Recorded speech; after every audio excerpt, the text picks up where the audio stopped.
요한복음 17장 20에서 26절 하나님의 말씀을 들으십시오. 내가 비옵는 것은 이 사람들만 위함이 아니요 또 그들의 말로 말미암아 나를 믿는 사람들도 위함이니 아버지여 아버지께서 내 안에 내가 아버지 안에 있는 것 같이 그들도 다 하나가 되어 우리 안에 있게 하사 세상으로 아버지께서 나를 보내신 것을 믿게 하옵소서. 내게 주신 영광을 내가 그들에게 주었사오니 이는 우리가 하나가 된 것 같이 그들도 하나가 되게 하려 함이니이다. 곧 내가 그들 안에 있고 아버지께서 내 안에 계시어 그들로 온전함을 이루어 하나가 되게 하려 함은 아버지께서 나를 보내신 것과 또 나를 사랑하심 같이 그들도 사랑하신 것을 세상으로 알게 하려 함이로소이다. 아버지여 내게 주신 자도 나 있는 곳에 나와 함께 있어 아버지께서 창세전부터 나를 사랑하심으로 내게 주신 나의 영광을 그들로 보게 하시기를 원하옵나이다. 의로우신 아버지여 세상이 아버지를 알지 못하여도 나는 아버지를 알았사옵고 그들도 아버지께서 나를 보내신 줄 알았사옵나이다. 내가 아버지의 이름을 그들에게 알게 하였고 또 알게 하리니 이는 나를 사랑하신 사랑이 그들 안에 있고 나도 그들 안에 있게 하려 함이니이다. 아멘. 저희가 며칠 동안 예수님께서 잡히시기 바로 직전에 드리셨던 흔히 말하는 대제사장적 기도를 살펴보고 있습니다. 오늘 이제 저희가 그 절정의 부분, 마지막 부분을 함께 살펴보려고 하는데요. 예수님께서 요 기도 중에 꽤나 긴 부분, 중간에 이제 꽤 긴 부분을 제자들을 위해서 기도하셨습니다. 물론 뭐 이 기도를 제자들이 듣고 있었을 거라고 저희가 충분히 생각할 수 있기 때문에 예수님께서 그들을 위해서 많은 것들을 기도하였겠죠. 또 하지만 예수님께서 이 기도를 하신 시점을 다시 한번 생각을 해 보아야 됩니다. 이제는 예수님의 그 복음 전파의 사역들을 제자들이 이어받아야 합니다. 예수님의 이름을 전하는 사역을 제자들이 이제는 이어받아야 하는 거죠. 근데 상황이 녹록지 않습니다. 그래서 예수님께서는 어려운 상황에 놓인 제자들의 보존을 놓고 하나님께서 그들을 보호하여 달라고 기도하셨죠. 그리고 그들이 여러 어려움 속에서 분열되고 서로 다툰다면 금방 주님이 세우신 교회는 와해되고 말 것입니다. 그래서 예수님께서는 그들의 하나됨을 위해서도 간절히 기도하셨죠. 또 그것을 넘어서 예수님께서는 세상의 미움과 박해 속에서도 그들이 주님이 주신 그 기쁨으로 충만케 되기를 기도하셨습니다. 그래야 자원하는 마음으로 주님께서 맡기신 사역들을 이루어갈 수 있으니까요. 그리고 사역의 도구인 말씀을 놓고도 기도하셨죠. 이 진리의 말씀. 제자들이 이 진리의 말씀으로 먼저 거룩하게 되기를 놓고 기도하셨습니다.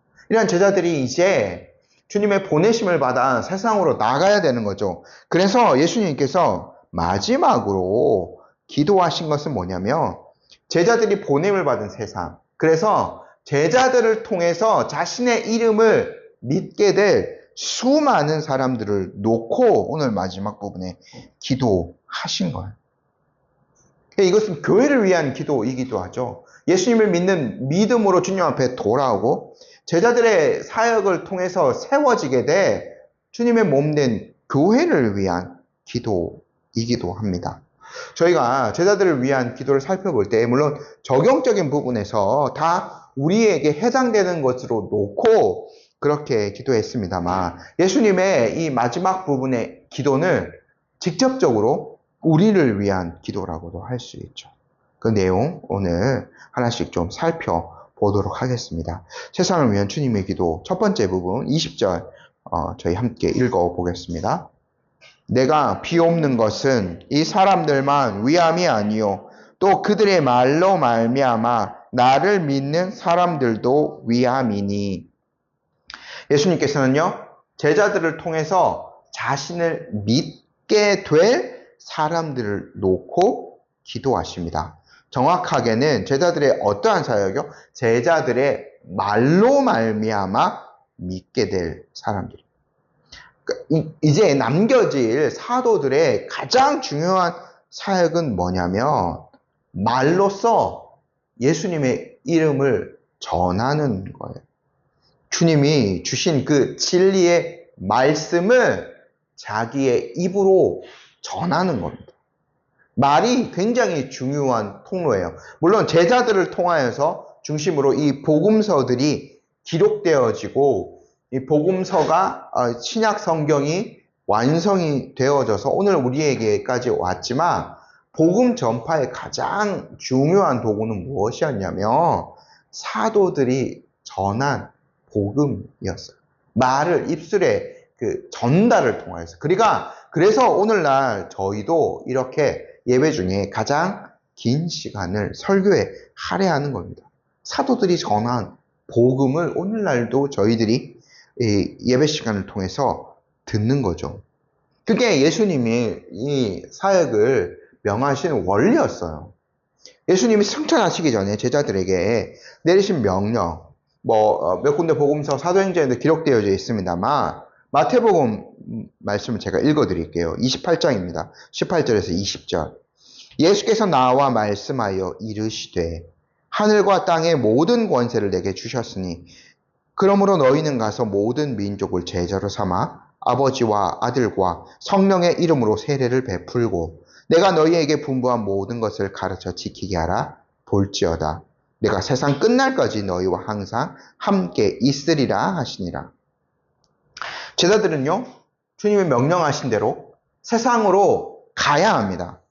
그리고 주님이 주신 능력으로, 하늘과 땅의 모든 권세를 가지신 주님이 주신 능력으로 예수님께서 제자들에게 분부한 모든 것을 가르쳐 지키게 하는 사역을 해야 합니다. 그러니까 제자들은요, 자기의 말을 하는 사람들이 아니에요. 다른 것으로 사역하는 것이 아니라 예수님이 말씀하신 것, 예수님이 제자들에게 분부하신 것, 그 제자들에게 위임해 주신 것을 말로 전하는 그런 사역들을 하는 거죠. 바울이요, 그래서요, 복음 전도에 대해서 이야기할 때 로마서 10장 17절에서 이렇게 요약해서 기록합니다. 들어보십시오. 그러므로 믿음은 들음에서 나며 들음은 그리스도의 말씀으로 말미암았느니라. 믿음이 듣는 것에서부터 발생하는데 그것은 그리스도의 말씀으로 말미암습니다.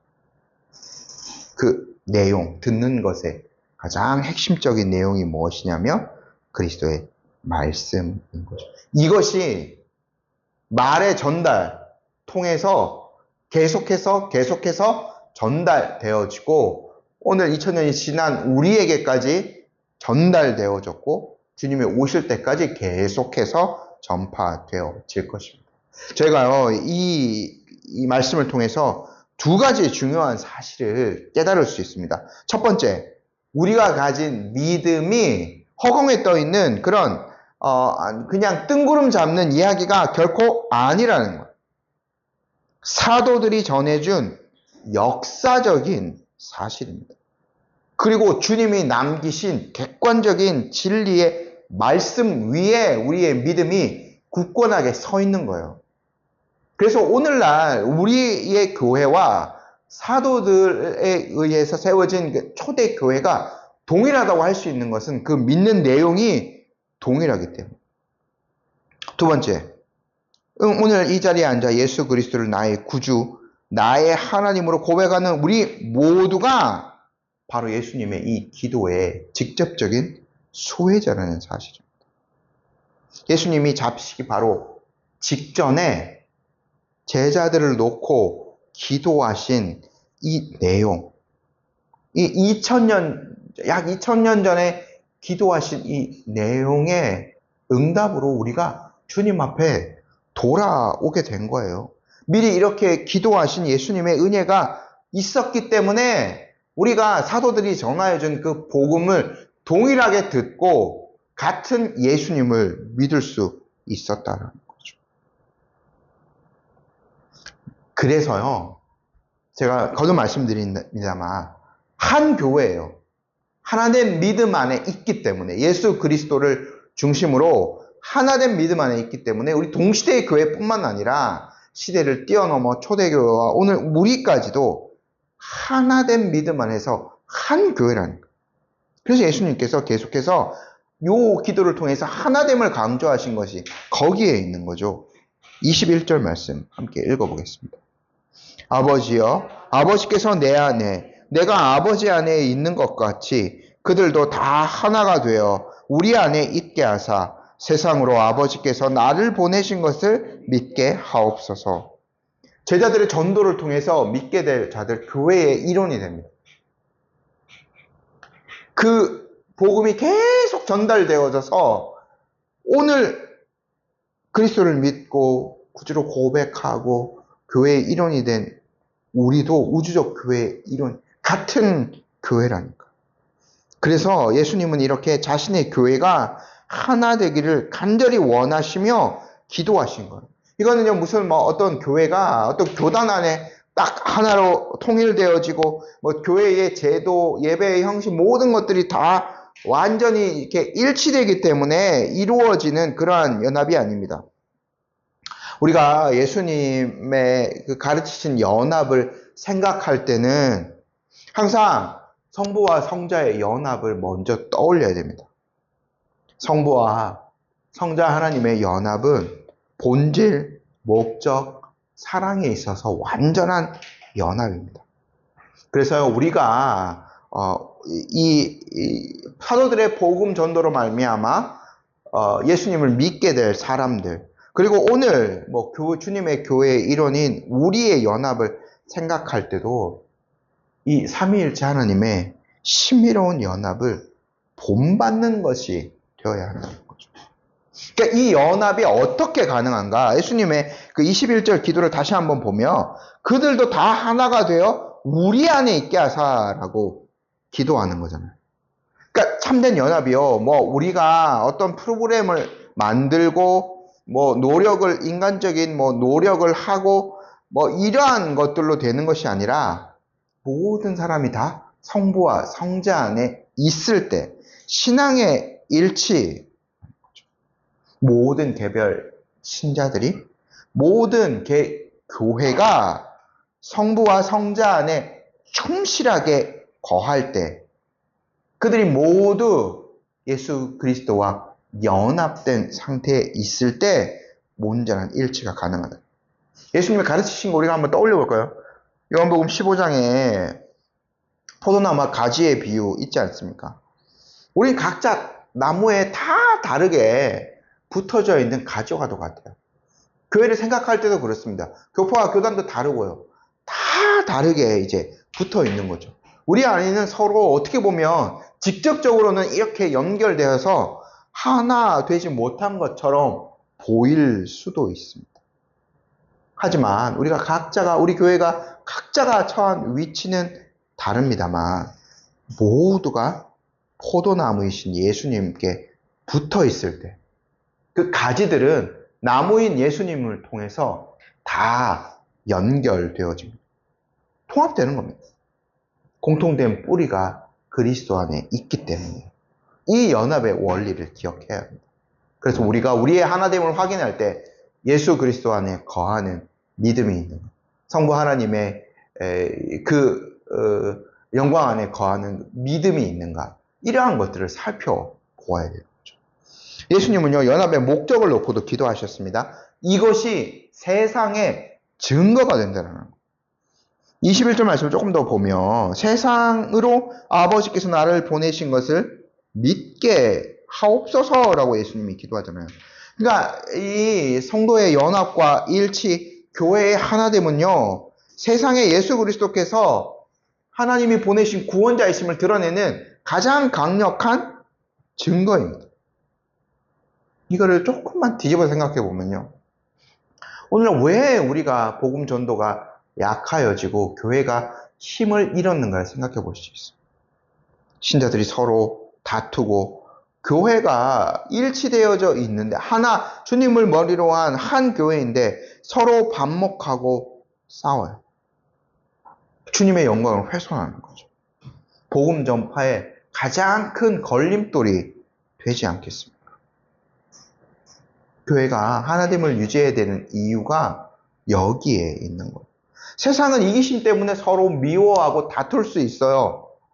분열할 수 있습니다. 더 많이 갖기 위해서 대부분 다 싸우는 거죠. 더 높이 올라가기 위해서 대부분 다 서로 죽일 듯이 싸우는 것 아닙니까? 그런데 우리는 우리의 신앙으로 무엇을 고백합니까? 예수님께서 모든 것을 얻으신 존재이시죠? 그래서 그 모든 것들을 우리에게 주셨습니다. 그리스도 안에 있는 자들은 가장 완전한 행복을 누릴 수 있는 자들인 거죠. 예수님을 소유했으면 모든 것을 소유했기 때문에.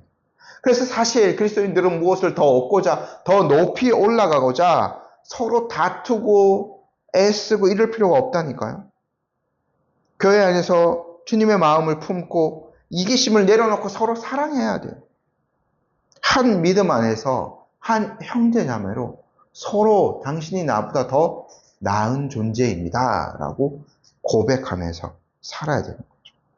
이러한 하나됨, 이러한 우리의 사랑, 섬김은 세상이 이해할 수 있는 가장 강력한 설교가 됩니다. 이걸 명심하셔야 돼요.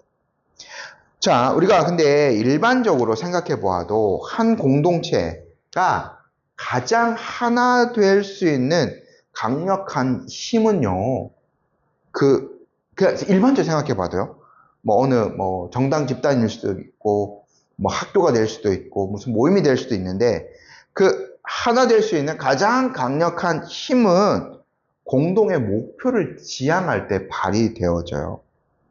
근데 교회는요, 가장 강력한 목표를 추구합니다. 하나된 목표만을 추구해야 돼요. 그것은 하나님의 영광인 거죠. 22절 말씀 함께 읽어보겠습니다.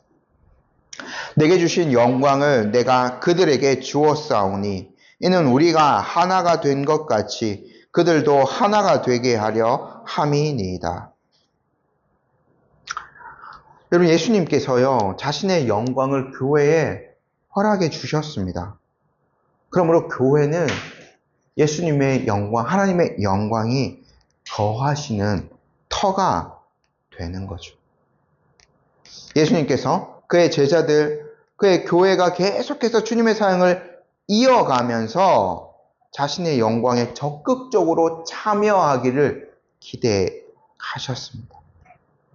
하나님의 영광을 추구해 가야 되는데, 예수님이 주신 그 영광을 추구해 가야 되는데, 우리가 한번 생각해 봅시다.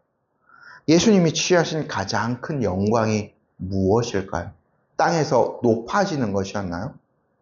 땅에서 그냥 힘으로 바리새인들과 이 대제사장 그룹을 힘으로 꺾어버린 것이었나요? 아니죠. 예수님의 가장 큰 영광은 십자가를 지시는 거였습니다. 십자가는 구원과 부활로 이어지는 가장 큰 영광의 통로입니다.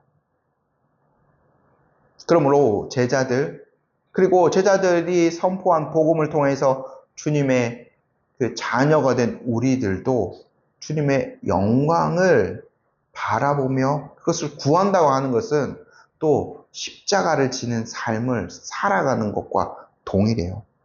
근데 제자들은, 한번 생각해보면, 제자들은 예수님이 지신 것처럼 그런 의미에서 십자가를 질 수는 없습니다. 죄를 대속한, 심지어 제자들을 이라 할지라도, 우리는 어떻겠습니까? 우리도 십자가를 지는 것, 그런 의미에서 십자가를 지는 것은 아니죠. 하지만 예수님이 자기 십자가를 지고 나를 따르라 라고 말씀하시지 않으셨습니까? 그러니까 우리의 시대 안에서 주님의 십자가를 지는 거죠. 그것은 계속해서 주님의 복음이 이어져 내려오는 것처럼 주님의 복음이 있기 때문에, 계속 존재하고 있기 때문에, 주님의 복음이 선포되어지고 있기 때문에 세상의 박해와 세상이 주는 고난은 계속해서 동일하게 이어져 내려옵니다. 오늘날 그것들, 오늘날 세상이 주는 고난과 박해, 예수님을 따르는 데 대한 지불해야 될 모든 대가들, 이것들을 인내로 감내해내는 거죠. 거기에선 더 나아가서 그런 세상을 사랑으로 품는 것이 주님의 십자가를 지는 삶입니다. 그리고 제자들에게 주셨던 그 사명을 동일하게 우리도 감당해내는 것. 주님의 복음을 고난과 박해와 미움이 가득한 세상이지만 그들을 향해서 당신들에게도 하나님의 그 말씀이 들려져야 되는, 하나님의 사랑을 깨달으셔야 된다라고 복음을 전하는 것. 이것이 오늘날 십자가를 짓는 믿음의 삶인 거죠. 이것이 교회가 추구해야 될 가장 큰 영광입니다. 사실요, 이러한 것들이 교회의 하나됨을 위해서도 굉장히 중요해요. 그리고 교회가 부유해지고 교회가 모든 것을 다 갖추고 있다면 더 하나님의 복음 전파가 쉽게 될까요? 교회의 역사를 살펴보면 그런 때일수록 오히려 더 주님의 교회는 쇠퇴합니다. 좀 더 강하게 표현하면 타락해요. 그것에, 가진 것에, 물질에 취해 버리기 때문에. 하지만 교회가 밖으로 박해와 그리고 성도들이 고난을 당할 때, 물론 뭐 어려울 수도 있죠. 교회 자체적으로도, 재정적으로도 어려울 수 있고 제도적으로 어려울 수도 있습니다. 하지만 그 어려움을 이겨내기 위해서 교회는 더욱더 남아있는 사람끼리 하나가 돼요. 예수 그리스도를 더욱더 신실하게 붙잡게 돼요. 그리고 하나님의 나라가 빨리 임하기를 더 간절하게 소망하게 돼요. 그런 믿음 안에서 교회가 더욱 단단하게 하나로 되어지는 거죠. 그러므로 교회가 주님의 영광을 더욱 바라고 더욱 십자가를 지고 더욱 박해하는 세상을 향하여서 복음 전파하는 사역을 이루어 간다면 이 교회는 주님의 기도처럼 더욱더 하나가 되어져 갈 것입니다. 이 연합이요, 세상에 아주 강력한 사실을 두 가지 정도 더 증언하게 될 겁니다. 23절 말씀 함께 읽어보겠습니다. 곧 내가 그들 안에 있고 아버지가 내 안에 계시어 그들로 온전함을 이루어 하나가 되게 하려 함은 아버지께서 나를 보내신 것과 또 나를 사랑하심 같이 그들도 사랑하신 것을 세상으로 알게 하려 함이로소이다. 이 하나됨은 두 가지 사실을 증언합니다. 첫 번째, 교회가 초자연적 사랑과 연합을 통해서 세상이 더욱 예수님께서 하나님의 아들 되심을 인정하게 될 거라는 거예요. 두 번째, 아버지께서 예수님을 사랑하심과 같이 아버지께서 신자들과 교회를 사랑하시는 것을 세상이 또한 알게 될 것입니다. 자, 제가 아까 하나됨을 얘기할 때 성부 하나님과 성자 예수님의 연합을 생각해야 된다고 말씀을 드렸죠. 말할 수 없는 영광으로 아들 예수님을 기뻐하셨어요. 근데 그 사랑이 동일하게 예수님과 연합된 무한하고 영원한 조건 없는 사랑이 죄인들인 우리에게 부어졌어요. 왜? 우리가 그리스도와 연합되어져 있기 때문에. 그래서 우리가 서로 하나 된 것, 우리가 믿음으로 서로 연합되어져 있는 것은 이 하나님의 사랑을 가장 강력하게 세상에 증거하는 도구가 되어져. 우리가 용납받은 자들, 용서받은 자들 아닙니까? 예수님으로 말미암아 하나님과 화목하게 된 자들이에요. 근데 우리는 그 용서를, 예수님이 비유해서 말씀하셨듯이 우리는 1만 달란트 빚을 탕감받은 자인데 겨우 푼돈 그냥 우리에게 갚지 못한 사람을 책망하고 막 이렇게 흔들어댄다면 우리가 엄청난 빚을 탕감받았던 자들이라는 것을 어떻게 그것이 확인되어지겠나? 하나님께서 우리를 용서하신 것처럼 우리도 서로를 용납하고 사랑하고 하나 되어져 갈 때 세상은 비로소 우리 뒤에 있는 하나님의 놀라운 사랑을 확인하게 될 거예요. 이것이 중요한 거죠. 자, 이제 세상을 향한 주님의 기도가 마지막으로 가고 있습니다. 24절 말씀 함께 읽어보겠습니다. 아버지여, 내게 주신 자도 나 있는 곳에 나와 함께 있어. 아버지께서 창세전부터 나를 사랑하심으로 내게 주신 나의 영광을 그들로 보게 하시기를 원하옵나이다. 예수님 강력한 소망을 하나님 아버지께 피력하셨어요. 그것은 바로 우리가 예수님이 있는 곳에 예수님과 함께 있어 예수님께서 주신 그 영광을 우리가 보는 거예요. 이것이요, 우리 구원의 최종적인 목적지입니다. 우리가 죄 사함 받는 그 자체, 또 그로 말미암아 거룩한 삶을 살아가는, 이거 참 복된 인생이죠. 근데 이것 자체가 최종적인 목적은 아니에요. 이것은요, 최종적인 목적지로 가기 위한 과정이라고도 볼 수 있습니다. 우리의 궁극적인 소망은 주님과 함께 주님의 임재 안에 영원히 거하게 되는 것이죠. 그 주님 안에서 찬란하고 아름다운 하나님의 영광을 직접 보고 그 영광에 참여하는 것이 최종적인 목표예요. 그러므로 성도는 이 땅에서 살아도 단순히 눈에 보이는 것만으로 행하지 않는 거예요. 보이는 것만 추구하며 살아가지 않습니다. 보이지 않는 하나님의 나라가 이 땅 가운데 임할 것이라는 그 영광에 우리가 언젠가 참여하게 될 것이기 때문에 더 나아가서 우리가 교회에 대해 생각할 때도 눈에 보이는 교회 자체도 우리가 사랑해야 될 대상이고 우리가 봉사하는 터예요. 하지만 눈에 보이는 교회 자체가 궁극적인 목표는 아닙니다. 이 말 오해하지 마십시오. 교회를 이 땅의 교회를 무시하는 말 아니고요. 우리의 가장 궁극적인 목표이자 영광은 주님의 그 영광, 찬란한 그 영광, 궁극적으로 완성되어질 교회라고도 할 수 있습니다. 우리가 언젠가는 그 영광에 직접 참여할 것을 붙들고 계셔야 합니다. 예수님이 24절에 이것을 놓고 아버지께 간청하신 겁니다.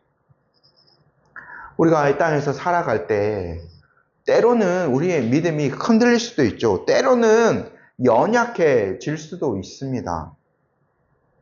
욥처럼 자기가 감당하지 못할 어려움이 닥쳐서 하나님에 대한 믿음이 흔들릴 수도 있고 하나님을 원망할 때도 있을 수도 있어요. 주님의 임재가 희미하게 거의 없는 것처럼 느껴질 때도 있는 거죠. 소망이 흔들릴 수도 있습니다. 근데 우리가 주님의 이 기도를 기억하셔야 돼요. 주님이요, 장차 우리가 주님의 얼굴을 배웠고 그분의 얼굴을 우리의 얼굴과 마주하며 보게 될 그때를 위하여서 그 영광을 위해서 이렇게 기도하셨거든요. 이 영광스러운 소망이 반드시 있을 거예요. 그래서 우리의 고난을 견디고 믿음의 경주를 우리 계속 해나갈 수 있는 거죠. 자, 이제 예수님께서 이렇게 기도를 마무리하십니다. 25절, 26절 저희 같이 한번 읽어보겠습니다. 의로우신 아버지여, 세상이 아버지를 알지 못하여도 나는 아버지를 알았사옵고 그들도 아버지께서 나를 보내신 줄 알았사옵나이다. 내가 아버지의 이름을 그들에게 알게 하였고 또 알게 하리니 이는 나를 사랑하신 사랑이 그들 안에 있고 나도 그들 안에 있게 하려 함이니이다. 주님은 의로우신 아버지를 부릅니다. 세상은 아버지를 알지 못했습니다. 그러나 예수님은 아버지를 알고 계셨고 제자들 또한 예수님의 이 땅에 오심, 존재 자체와 예수님의 가르치심, 예수님의 모든 사역들을 통하여서 아버지를 명확하게 알게 되었어요. 예수님이 이것을 확증하셨죠. 그래서 세상이 두 부분으로 나눠질 수밖에 없는 거예요. 아버지를 전혀 알지 못하는 자들과 복음의 선포를 통하여서 아버지의 영광을 깨닫고 보게 되고 소망할 그 사람들로 나누어질 수밖에 없는 거죠. 예수님 이것을 확증하셨어요. 근데 주님이 약속하시죠. 내가 아버지의 이름을 그들에게 알게 하였고 또 알게 할 것이다. 한 번 아는 것에서도 끝나는 것이 아니에요. 그래서 예수님이 지금도 우리는 사역하신다라고 말할 수 있습니다. 성령님을 보내주셔서 우리 개인에게 또 우리 교회에 아버지를 더 전하여 주시고 더 깊이 있게 깨달을 수 있도록 해주시는 거죠. 주님이 강력하게 이것을 약속하셨고 지금도 그렇게 사역을 하고 계신 거죠. 성령을 통한 가르치심, 성령을 통한 예수님에 대한 증거는 왜 계속 되어야 합니까?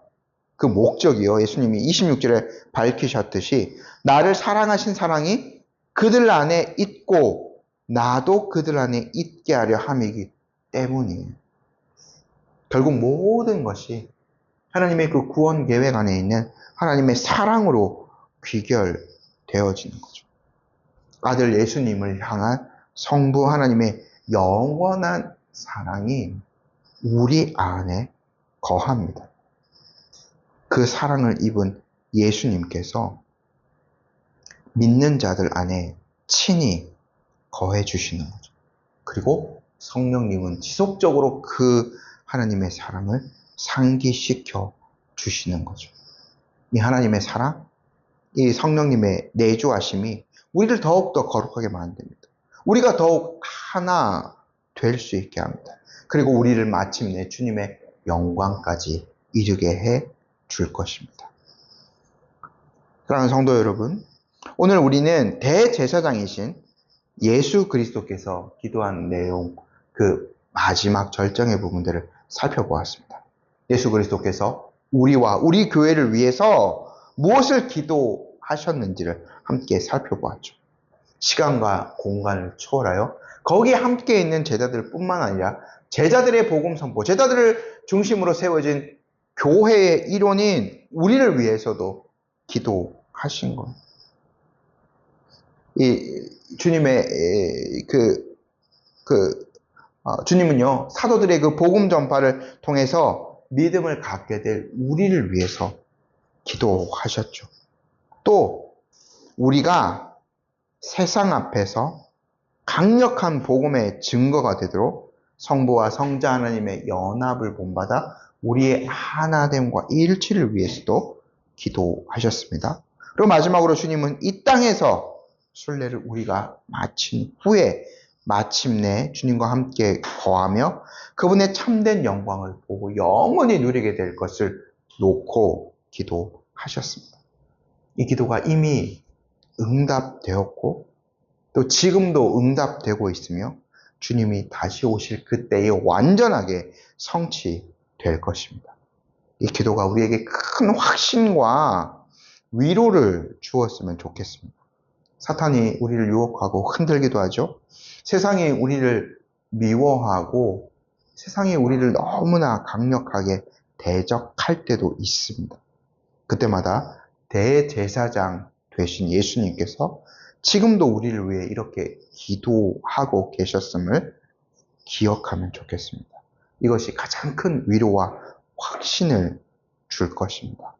이 은혜 안에서 우리가 두 가지 정도 실천적인 결단을 하였으면 좋겠습니다. 첫 번째는 그리스도 안에서 모든 성도가 하나님의 그 은혜를 기억하며 교회의 하나됨과 연합을 위해서 힘썼으면 좋겠습니다. 말씀드렸죠. 다른 지체들도 주님이 그 모든 것을 들여서 구원하신 자. 주님의 그 영광스러운 은혜를 함께 입은 자들입니다. 그들을 더욱 사랑으로 품고 십자가, 그리고 낮아지심, 섬김, 그 본을 보이신 그리스도의 마음으로 함께 서로 사랑하면 좋겠습니다. 두 번째로 우리가 기억하면 좋겠습니다. 우리에게는 돌아갈 집이 있다. 영원한 집이 있다. 주님이 예비하신 곳이 있다는 거죠. 그 소망이 우리를 더욱더 땅에 매이지 않게 이끌어 갑니다. 영원한 본향을 사모하며 믿음의 경주를 함께 하나 되어서 완주할 수 있는 저와 여러분들 되기를 간절히 소망합니다. 아멘. 함께 기도드리겠습니다.